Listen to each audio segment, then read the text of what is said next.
안녕하세요. 서울대학교 치과병원 턱교정 안면 윤곽센터 윤성빈입니다. 많은 환자분들이 저 수술 전에 꼭 교정해야 해요? 선수술로 하면 안 되나요? 라는 질문을 많이 해주세요.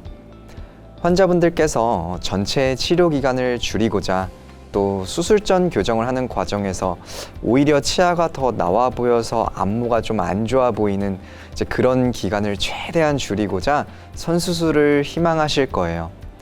저 또한 선수술을 할 수 있는 케이스는 당연히 선수술을 해도 된다고 생각하지만 모든 환자분들이 선수술이 유리한 건 아니에요.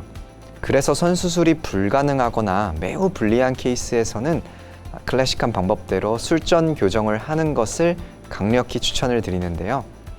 오늘은 선수술이란 무엇이며 또 어떤 케이스에서 유리하고 또 불리한지에 대해 말씀드릴게요.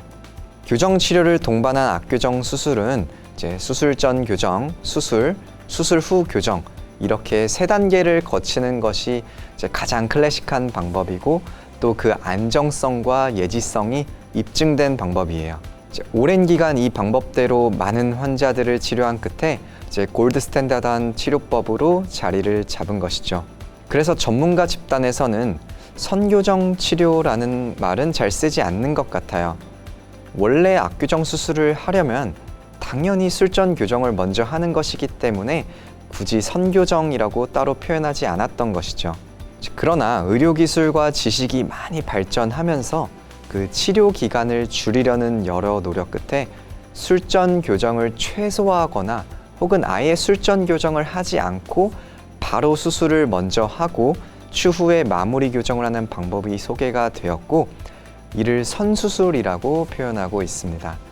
그러면 선수술이 치료 기간을 단축할 수 있는 장점이 있는데 왜 모든 환자를 선수술로 하지 않나요? 라는 궁금증이 당연히 생길 수 있죠. 그것은 선수술하기 어려운 케이스가 있기 때문입니다. 모든 환자마다 상황이 조금씩 다르기 때문에 하나하나 다 열거할 수는 없지만 그래도 선수술이 어려운 가장 대표적인 경우를 꼽자면 수술 후 안정적인 교합을 얻기 어려울 때입니다. 우리가 악교정 수술, 즉 양악 수술을 하면 위턱, 아래턱 뼈를 잘라서 원하는 위치에 플레이트와 스크류로 고정하는데 이 뼈가 안정적으로 힐링이 되려면 어느 정도 시간이 필요하잖아요. 그때까지 뼈는 우리가 계획했던 위치에 잘 있어줘야 돼요. 그거를 도와주는 것이 교합이고 그 교합을 유지해주고 확인시켜주는 것이 그 웨이퍼라는 장치입니다. 그런데 수술 후에 교합이 불안정하다면 수술 결과도 불안정해질 수 있어서 이럴 때는 선수술이 참 불리해요. 그래서 이럴 때에는 술전 교정을 통해서 치아 배열을 수술에 유리한 방향으로 만들어준 다음에 수술하는 것이 안정적이에요.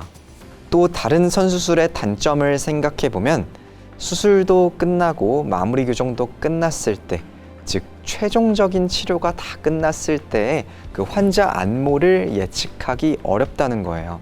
술전 교정을 하면 어느 정도 치아 배열이 완성이 되었기 때문에 양악 수술 후에 술 후 교정하는 양이 크지가 않겠죠. 그래서 최종 안모를 예측하는 것이 더 쉽습니다. 그런데 선수술을 하게 되면 수술 후에 교정으로 치아 이동되는 양이 더 많고 복잡하기 때문에 그 예측성이 좀 떨어질 수 있다는 거예요. 만약에 발치가 필요한 경우나 악궁 분절술까지 들어가게 된다면 더더욱 복잡해지기 때문에 선수술이 클래식한 방법에 비해서 더 불리할 수 있어요.